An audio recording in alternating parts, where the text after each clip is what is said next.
Back from the bye week, Miami Dolphins will be back on their home field this Sunday. It is the Extra Yard, brought to you by Prize Picks, You Break, Wheel Fix, and by Better. I don't know why I couldn't. I'm out of practice here after the bye week. BetterEdge.com. We are also brought to you by. I'm Alex Donno alongside Troy Stradford. Troy, are you well rested after the bye week? How you feeling? I am well rested. I am ready for the Miami Dolphins to get back onto the football field and play some good football. And after everything that happened last weekend, I'm I'm pretty happy where the Miami Dolphins are sitting right now at this point in the season, right? I Yeah. mean, you had everyone in the AFC East lose. Hopefully the Baltimore Ravens will lose tonight to the Cincinnati Bengals.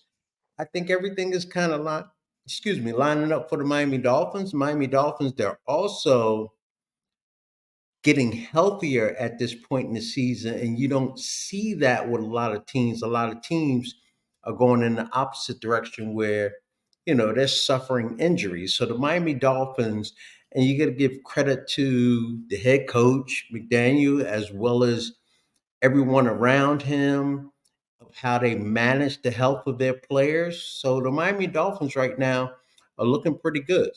We just can't lay an egg this Right. week against the Raiders, and then next week or the following week against the New York Jets. Yeah, and you're right. It's funny because 2 weeks ago the Dolphins lost a game. Last week they didn't even play, and yet they keep rising up in the standings because the Bills are imploding, the Patriots are awful. The New York Jets are just not that good, despite having a really good defense. And so it's like when you lose or when you don't play, your percentage chance of winning the division just keeps getting higher and higher and higher. I think the Dolphins are at like an 88% chance or something like that to win the AFC East now. And, we're not the only ones who took a little time off to recharge. I know our guy, Tua Tagovailoa, who's rocking the cornrows. What do you think, Troy? You think they look good on Tua? People are saying he looks like Drake, and I agree. He does kind of look like Drake. I saw that on Instagram today where they had the side by side Tua with his cornrows and Drake with his cornrows. And I'm like, okay, I like the look for him. He wears it Yeah. well, and he's a good looking guy. So I kind of like. I didn't know he had that much hair. To be honest with you. I didn't know either because he kept talking. I was watching his presser the other day, and he kept talking about like how his hair was getting out of control. I just wish, and you're in the same boat. I just wish I had hair. Like I wish I had something that could get out of control up there. But he was saying his hair was getting out of control, so he either had to I figure out think I, something to. I I thank Michael Jordan for my bald head. Yeah. I Did was he like, inspire it, or he just made it cool to be bald? he made it cool. Like before Michael Jordan, ball was not in. You're So right. that's how transcendent he is. Like, You're right. So and yeah. absolutely. I was So like, Tua. thank you, Michael. Yeah. So Tua was saying he was either going to have to like figure out something to do with his hair or he was going to have to chop it off. And I guess he figured out something to do with it there, Troy. And Tua said, and this is the most important thing, he said that his wife approves of it, which at the end of the day, that's all that really matters here. Can't argue that, right? You cannot argue that. You cannot argue that. So the Dolphins, like you mentioned, they're heavily favored by almost 2 touchdowns against the Vegas Raiders. Not that this team is a pushover. They made the in-season coaching change. That team's been playing a lot harder for interim head coach Antonio Pierce. That's to They be expected, though. yeah. Yeah. Coaching change, the atmosphere changes in the locker room or around the entire team. And usually, when there's an in season coaching change, you see improvement from that particular team. So let's see Right. if the Raiders could sustain that. The Miami Dolphins just got to jump on them, and I just think they'll go right back to being who they are. So what is it, Troy? I'm not sure if you've had that happen anywhere, college or pro, that you played where there's an in-season coaching change, but I agree with you that it's usually a spark, and I kind of feel like number one, sometimes a change of scenery is good, even if like there's a reason why someone's an interim coach. They may not be the long-term answer, but kind of a shake-up can work well. And I also think from the perspective of a player, you can tell me if I'm wrong. whenever there's an in-season coaching change, the players are probably a little bit embarrassed because they're like, hey, we're the ones on the field that kind of caused this to happen, right? So they want to respond from that. I don't know if I ever looked at it or thought about them being embarrassed, but I just know I've never been on a team that went through a coaching change. Like I Mm, had Coach Bicknell at Boston College. He was steady all the way through. And then, I had Don Shula. yeah, He that was was steady. steady all the way through, even though he was like a hard ass on everyone. But in season coaching changes, like I look at, okay, the Raiders just made the change, right? But I Right. look at the Buffalo Bills. They made a change also at their offensive coordinator position. Former Miami Hurricane quarterback and Ken Dorsey. Yeah. But when you change things, people act differently. It's almost like training camp starts over, and now you want to reprove yourself. So when I look at the Raiders situation, they need to make changes. This is the second stint as a head coach for their former head coach, right? I don't think that he was good. I think he's part of that. He was raised and taught by Bill Belichick. And if people haven't noticed lately, that style is going out the window. Times are changing, and you have to relate to your players. I'm not saying that, like in Detroit, Campbell is having success connecting to his players. So there's still room for that style, but the new style is these younger kids, and I hate to call them kids, but they were brought up totally differently. Like their Yeah. parents raised them totally differently. And so you have to deal with them totally differently. And so it'll be interesting to see how the Raiders come down here and prepare and play against the Miami Dolphins. It will also be interesting to see what's going on up there in Buffalo. I think that situation, and trust me, I love that the Buffalo Bills are struggling right now. Oh, I love it. I love that. But I look at the Buffalo Bills situation as more dire because we're on the outside, but what we're getting is dissension amongst players, star players, your quarterback, your number one wide receiver. Guys aren't happy. Like Stephon Diggs, he can't be in Buffalo next year. Nope. There's no way they could go through another season because as soon as they have a game, he doesn't get 10 targets, he's upset. I went through that, but that was a different era in football. So I think the Buffalo Bills have a much tougher going than the Raiders do right now, believe it or not. I'm with you on that. So, Troy, heading into this game, we've had the storyline all year. Dolphins have beaten up on teams under 500. They've lost to the three teams they've played that are over 500. They're playing a team this week that's 500. So something's got to give, right? They're The gonna have a Raiders, tie. yeah, yeah, and we do have ties now in the NFL. We get a handful of those every year, so maybe that's what's gonna. I hope not. No, Um, I hope it's not a tie either. I think the Miami Dolphins, all of us Dolphin fans, we have to say, okay, the next 2 weeks you can't get overconfident. And again, I separate players, coaches from fans, media, right? They know what is ahead of them. They know what's at stake. They know what they're facing. They're going to approach it totally differently than we are. We get to talk about this all week long, but they don't do that. They turn the page, they prepare to get ready, and hopefully what they prepare for actually works out for them. Miami Dolphins are in a golden situation.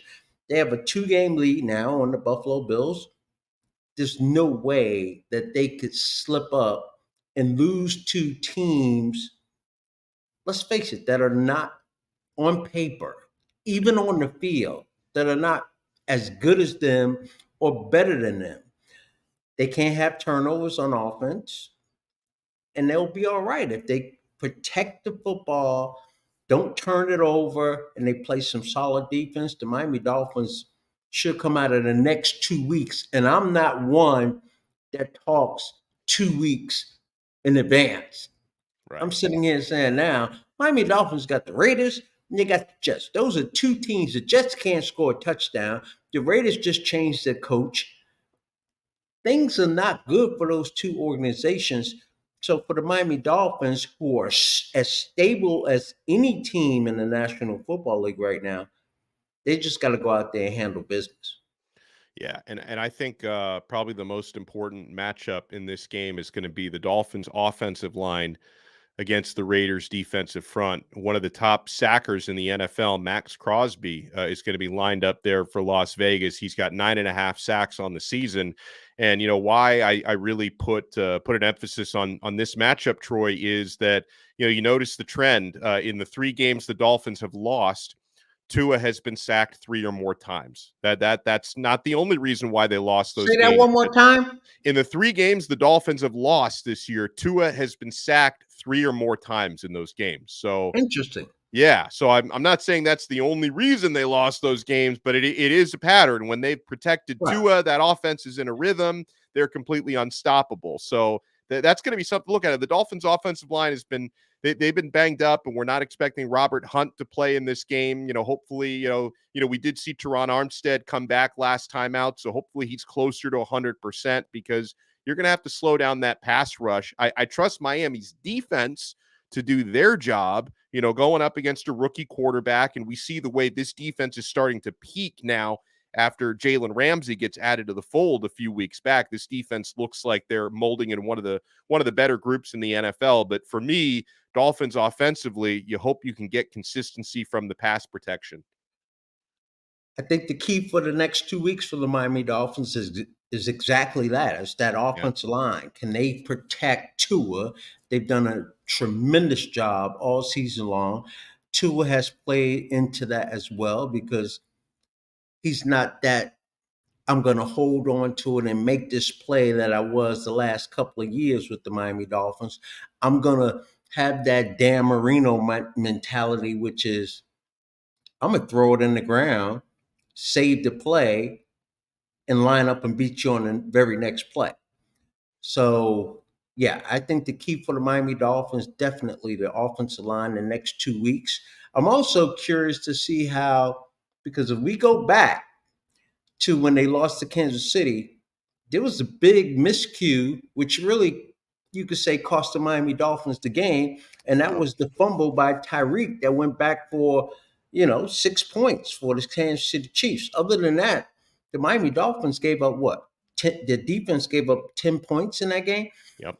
So I'm looking at this like I want to see how Tyreek bounces back. And as great as he has been, he had a bad game. And a lot of guys, they go in different directions after a bad game. Do they start to mull on that? Do they get inside their own head and start, questioning themselves? I don't think that he will do that. But I'm very curious to see how he is going to come out into this game on Sunday at home. Miami Dolphins are comfortable at home, and it should be a good thing. Another good thing, we're expected to get Devon Achane back, and Big, that's huge, huge. And Raheem Mostert's been playing really, really well, but out of let's not this world. out of this world. But then even like before Achane got injured for 3 games, he was Miami's top running back, and you've got a really good other part of that 1-2 punch with Mostert, but Achane being back, I'm expecting the Dolphins offense to really thrive this week. Achan is back. Craycraft is back. So the Yeah. Miami Dolphins again are getting healthier as the season goes along. You got a little rest there for X-Man on the corner. He should be feeling pretty good coming out there. That's another week of rehab and strengthening for Ramsey on the other corner. So the Miami Dolphins right now, again, I look around the National Football League and we could just point to the quarterback position and how many young quarterbacks we see playing, how many rookies we see playing, how many stars we have seen go out. My man in Cleveland, he Oh, yeah, just went Watson. down. Yeah, Miami Dolphins are pretty good right now. They are pretty yeah. good. But the key will be on the offensive line the next 2 weeks. Going back to, I know it was a long, long time ago, but we haven't spoken since. In the loss to Kansas City, How critical were you of Mike McDaniel and of Tua? Tua had some missed throws on that final drive. There was one of them where I think it was just a miscommunication on the route with Cedric Wilson. And So I think Coach took responsibility for that. yeah, If, yeah, if I'm correct. and a lot of people didn't really like the way McDaniel managed that final drive because they had plenty of time and they had two more timeouts, and Raheem Mostert was running well. Then they completely went away from the run when they had time to keep potentially running the football. I don't know if there is a perfect coach in the NFL right now. McDaniel, I think he's made fewer kind of clock management type of mistakes this year than I think he did last year, and not just clock management, but like fourth down decisions and stuff. I see him getting better with a lot of those little things that separates great head coaches from anybody else. But there's definitely some stuff to nitpick from a couple weeks ago. When it comes to decisions by head coaches, we always are doing Monday morning quarterback, right? Yeah, We play the result. And I used to say often, if that play had worked, we wouldn't be talking about that right now, right? right. Like we're playing the result. So I'm rolling with the coach. Coach thinks this is going to work at that point. Don't get me wrong. Yes, sometimes coaches mismanage the clock at the end of a game, but for the most part, they have someone alongside of them, next to them, in their ear, guiding them through. And it's the coach that makes that decision. That's why he's the head coach. And he's like, we're gonna go for it here on fourth and short or fourth and one. We're gonna punt this ball away.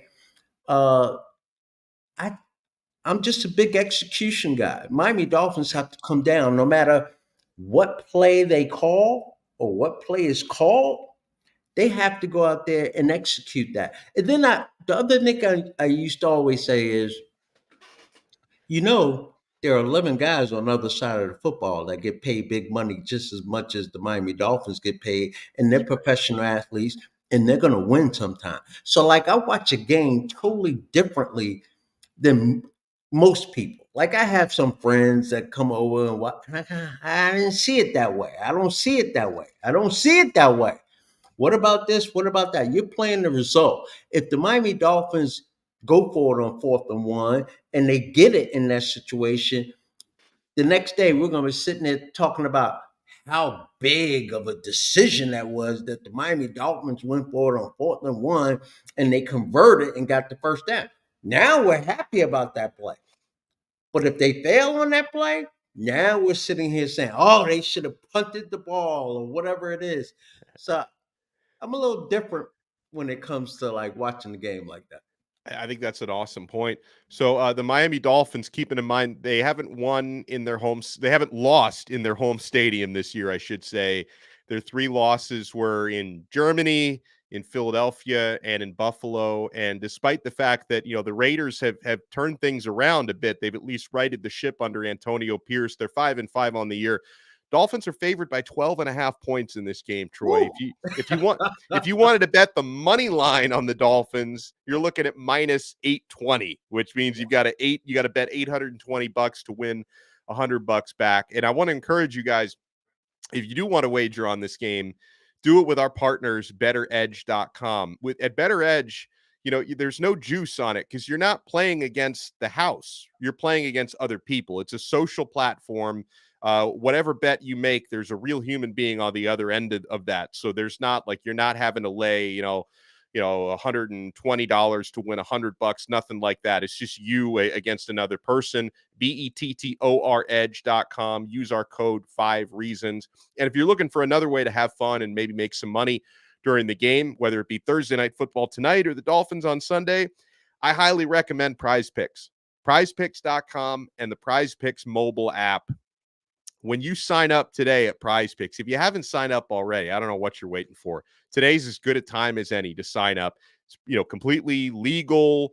It's free to sign up. Obviously, you put your money in if you want to play. It's very easy to withdraw. It's just as easy to withdraw as it is to deposit, which is very important. They don't make you play any games to take your winnings out. I mean, not like, they don't make you jump through any hoops to take your winnings out. You do have to play games to win money, I should say. But prizepicks.com or the PrizePicks mobile app. And when you sign up with our code 5, spell it out, FIVE, sign up with our code 5, and they're going to match your first deposit up to $100. How good is that? They will match your first deposit, guys. It's just you versus the numbers at PrizePicks. So I'm looking, Troy, at the numbers for the Dolphins game. Tua Tagovailoa, over or under, more or less than 269.5 passing yards. What do you think about that one? I go over. Oh, over? Okay. I'm sitting there saying, all right, I think the Miami Dolphins, I hate to say that they're gonna have a relatively easy time, Mm, but the Miami Dolphins will be successful. Like yeah, Coach McDaniel and his staff, they do a good job of putting everything, game plans together. Now you give them a little extra time. So I go over on Tua. I like it. What about on the other side, the Raiders quarterback Aiden O'Connell? Who?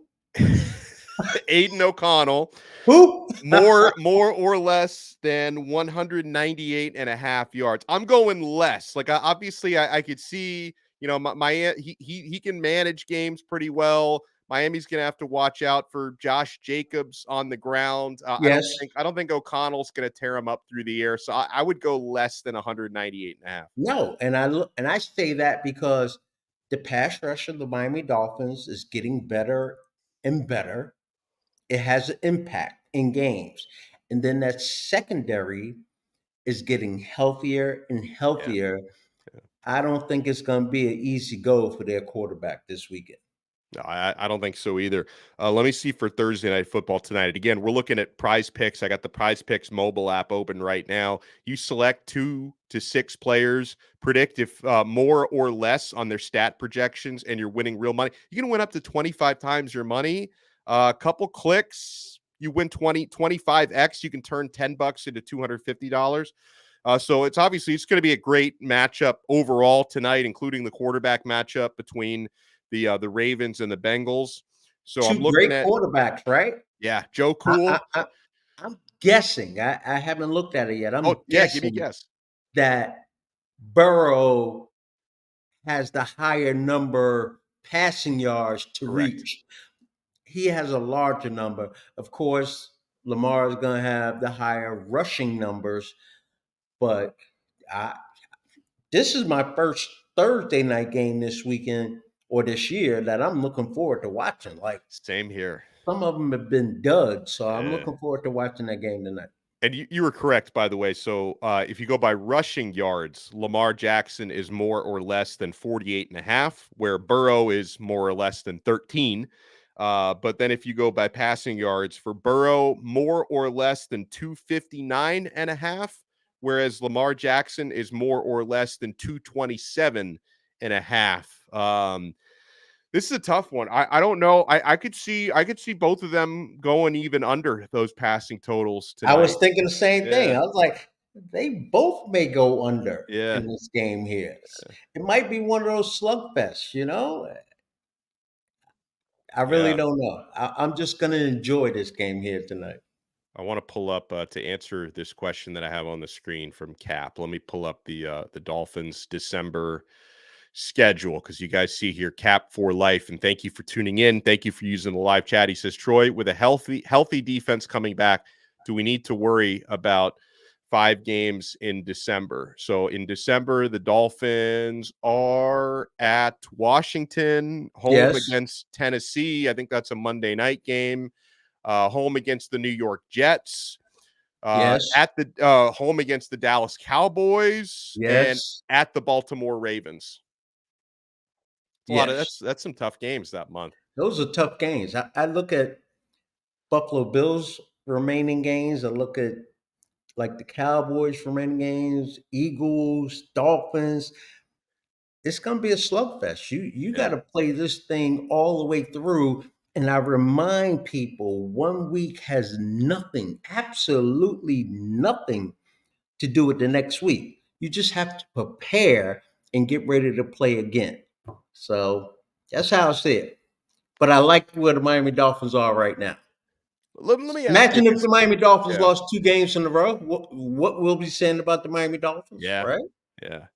I want to ask you elsewhere in the division. I took it a little personally when my guy Ken Dorsey got fired in Buffalo because I love Dorsey, and I think about how high his stock was last year because I think the only thing anybody complained about Dorsey for last year was some people thought his temper tantrum in the booth was a little too much when he slammed his headset or Yeah. whatever. But as far as leading that offense a year ago, everyone seemed to think Dorsey, up and comer, maybe future NFL head coach, doing a great job. This year, things have gone sideways. And Josh Allen is a turnover machine. Ken Dorsey becomes the scapegoat for that. Like, you mentioned there's obviously some player unrest there in Buffalo. I don't know if Dorsey is the one who's at fault there. I felt like, and I wasn't surprised when they fired him. Right, I went into that morning thinking Dorsey could get fired today, but I was thinking if he does, they're making him the scapegoat. Wide receivers are divas. Early in the season, I can remember A.J. Brown with the Philadelphia Eagles. He was complaining that he wasn't getting enough balls thrown Yeah, to him, passes right. thrown to him, right? And I'm sitting there saying, I played with guys like that. Duper and Clayton, after every play, they came back to the huddle. They're like, damn, I'm open. Mhm. Like they want the ball all the time. And when you really break it down, quarterback touches the ball every play. Okay, so they're going to touch it from 60 to 70 times a game. Running backs, they get their share carries as well as catching some passes. And then you go out there to the divas, the wide receivers. That's why their mouths are always moving. They're always saying something because they're getting, you know, 6, 7, 8. The stars get 10, 11 targets a game. Think of that. Like 10 targets out of a game where we ran 65 plays and I'm only involved in like 10 of them. It gets kind of boring out there being a wide receiver.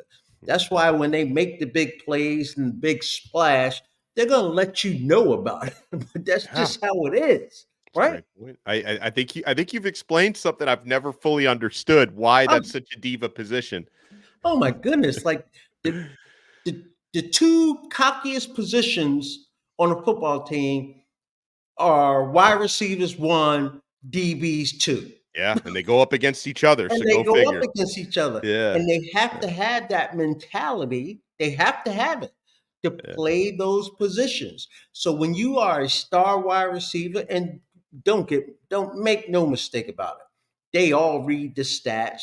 They all think they're better than the other guy, and you let them have a game where they had 3 catches for 50 yards, and then a guy in the league who they think they're better than comes up with a big game, 10 catches, 160 yards. Like he's pissed off. yeah, And so yeah, now the next game, and during that week, he's in the ear of the quarterback. Like, dude, I'm always open. Stephon Diggs thinks he's always open. Like I'm just open. Throw me the ball. yeah. And so it'll be interesting to see what happens with the Buffalo Bills because it wasn't Ken Dorsey's fault. Ken Dorsey, he can't sit there and control what people say, how Yeah. they say it, how they go at each other in the locker room or whatever the case may be.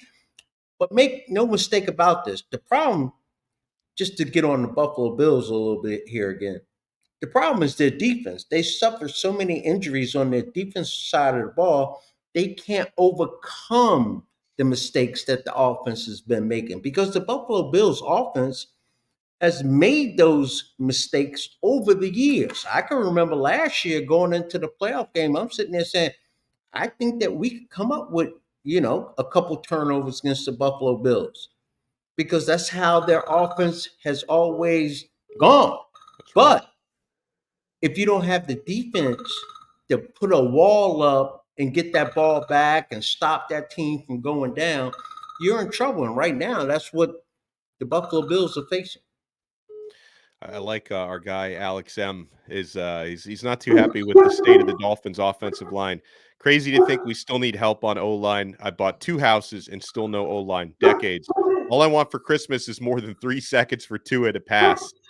Listen, thankfully, Tua has got arguably the quickest release in the NFL. So if there's anybody who can, and the offensive line is actually, they've had a lot of injuries. They've had some snapping troubles. Overall, they've been significantly better so far this year than they were last year. But I don't know. I feel like the offensive line is going to be a work in progress forever. And most fan bases in the league, most except maybe for Philadelphia Eagles fans, are complaining about their offensive line because that's always a position that's difficult to perfect.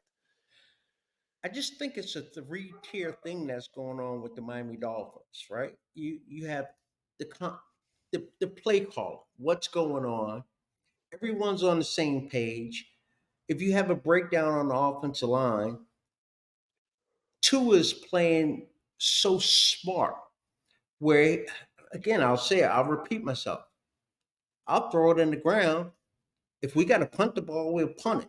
Yeah. Otherwise, I'll line up on second down or I'll line up on third down and I'll take my chances there. That's the way quarterbacks need to play. Too many quarterbacks are getting hurt. Like quarterbacks, they don't get hit that often anyway. So when they get hit, it's usually impactful. So I just like what the Miami Dolphins have going on right now when it comes to their offensive scheme, their defensive scheme as well. We thought this defense was going to come out of the blocks destroying things. Yeah. That wasn't the case. Nope. We had questions the first 3-4 weeks of the season about the Miami Dolphins defense. I'm not questioning that defense right now. I think that defense, they bend sometimes, but they don't really break. And you look at what they did their last game against Kansas City, even though Kansas City, their scoring has gone down, the Miami Dolphins have kept them in check. Right. And I think that Miami Dolphins defense is starting to emerge as a real personality in this football team where it's not all about the offensive toys that we have and the big plays that we make. We could shut down someone if we need to shut them down. If we were put in that position, our backs up against the wall, we believe in ourselves. I like it. Well, it's always great chatting with you, Troy. Hopefully we get a Dolphins dub and can increase their lead in the division this week and improve to 7-3 on the year. That'd be nice. That'd be nice. So we're rooting for Cincinnati tonight, right? Of course, yeah, we're rooting for Cincinnati. Okay. The more losses with all of the teams up there with us, the better. Oh, yeah. So let's go Bengals tonight. Let's go Dolphins on Sunday. He's Troy Stradford, former Miami Dolphin. I am Alex Donno. We'll talk to you guys again next time on another episode of The Extra Yard. By the way, you can get the audio version on the 3 yards per carry feed, available wherever you get your podcast. 3 yards per carry. Huge thanks to Alf, Simon, and Chris for hosting us on their channel. Video version on the 5 Reasons Sports YouTube channel. We'll talk to you next time on another episode of The Extra Yard. See ya.